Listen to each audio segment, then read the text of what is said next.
What is this? What is this? Singing in the streets? Good day, Mr. Scrooge. Merry Christmas. Christmas, is it? Is that the reason you young rascals run about the streets singing? Hoping some fools will have the Christmas spirit and give you a halfpenny? Old Scrooge will not be part of that game. You shan't get a halfpenny from old Scrooge. No, sir! Very well, sir. You shall get no less than half a crown each. Thank you, Mr. Scrooge. There you are. Merry Christmas. Merry Christmas. God bless you, Mr. Scrooge. Thank you, Mr. Scrooge. Thank you. And there you are. Now, you all must be freezing. Come into the shop for a little hot cider. We're having a Christmas party today. No use in doing work on Christmas Eve, you know. Not when the spirits of Christmas are about. Now, come along, come along.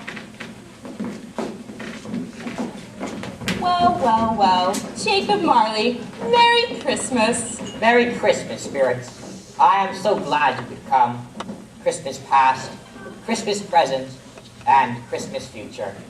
It has been a long time, Jacob. 15 years, has it not? That is right, spirits. 15 years to the day. I see your chains of despair have dwindled. I am pleased to say that by helping others, I lessen my own punishment. The past few years, my punishment for a wasted life is light, with thanks to you three for your help. Think nothing of it. But you said you had another problem. That I do. I need your help again. Glad to help as always. Say, this place looks familiar enough. It should. We were here just 15 years ago this very evening. Why, look. 'Tis the counting house of my old partner, Scrooge. Scrooge. Scrooge. Oh, not Ebenezer Scrooge. Why, I thought we cured him of his evil ways 15 years ago. You remember him, don't you? The stingy bloke who refused to enjoy Christmas. Yes, I remember. We had to haunt him to change his ways before it was too late. Is he the problem? Well, not exactly. Although he does play a part in it. What's this? It must have fallen from the weight of the snow. Oh, Merry Christmas, Ebenezer! Merry Christmas, Bob. Just doing a little house cleaning. Marley, Scrooge, and Crachit. It gives me a thrill every time I see it, sir. I cannot tell you how much your generosity has meant to me over the years. Now, don't go getting soft on me. We have an office party to plan. Very good, sir. Oh, by the way, I was going over the Rayburn's account last night. Crachit, I won't hear of business on Christmas Eve. Haven't you learned anything in the past 15 years as my partner? Christmas is a time of pleasure, not work. Yes, sir, I understand. And this morning we shall have a party for all our employees and their families, just like every year. I'm not paying you and the staff to work today, sir. I am paying you to have a jolly good time, but I warn you, I do expect you to play your fiddle with your usual flair. Very good, sir. And I shall lead all in the merriest of jigs. Come along, come along. I want to make sure the mistletoe is hung in just the right place. Very good. Well, it looks like we succeeded. 15 years ago, Scrooge was a miserable old tightwad. Now he's the most generous man in town. So, what is the problem, Jacob? It isn't with my old partner, Spirit. It's with his godson. You remember Bob Cratchit's young boy, the one they called Tiny Tim. Oh, yes. Wasn't he the young lad who was crippled? That's the boy. His life changed when Ebenezer's did as well. I am pleased to say that my partner was very generous to the entire Crachit family, and made sure Tiny Tim had the best medical attention. The boy went through a series of operations and had grown into manhood with only the slightest of limps. All is well then, is it not, Jacob? I am afraid it is not. Tim, as he is called now, had so much attention lavished upon him that it altered him. Altered?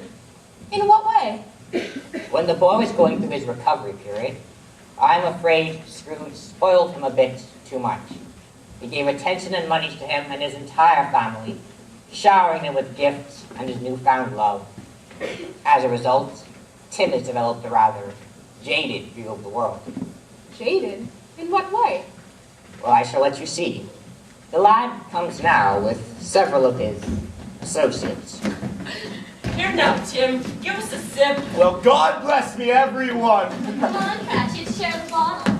Yes, be a bloke. Give us a chance. Come along, Tiny Tim. I told you not to call me that. Ever. Oh, sorry, Your Grace. Didn't mean to step on your royal toes. What are we doing here, at your father's shop? It's his yearly Christmas party. Families are requested to attend. I must make an appearance. Ah, can't you cut out on it then? As much as I would love to, we're getting towards our beam's end. Time for me to do some work.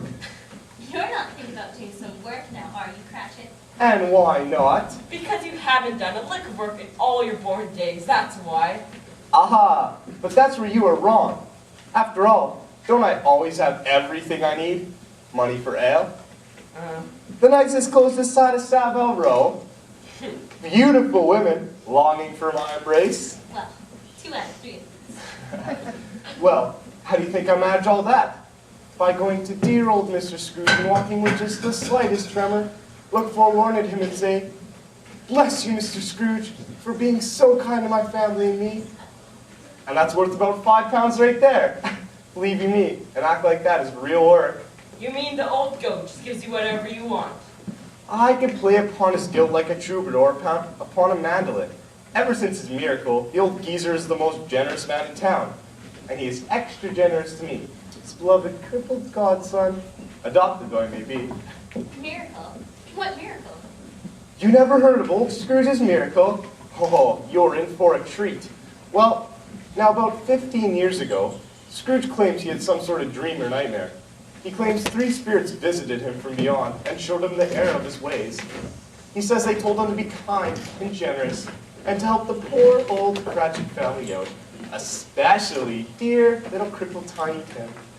Ever since then, he's been an easy touch for me as my parents are as well. Scrooge claims he's keeping Christmas in his heart all year long and loves to shower me with gifts. Even made my father a partner in his shop. Ever since then, I don't have to do a lick of work. I just have to develop a little bit of a limp, look a little teary-eyed, and spit spot there's at least a $5 in my pocket when I leave.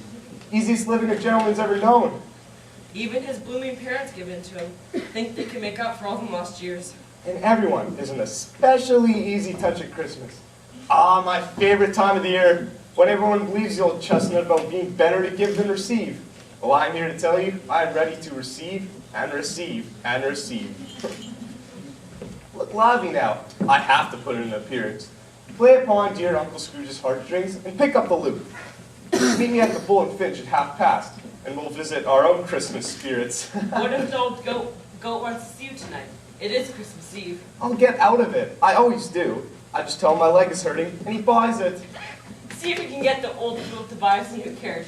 My feet are bloody killing me.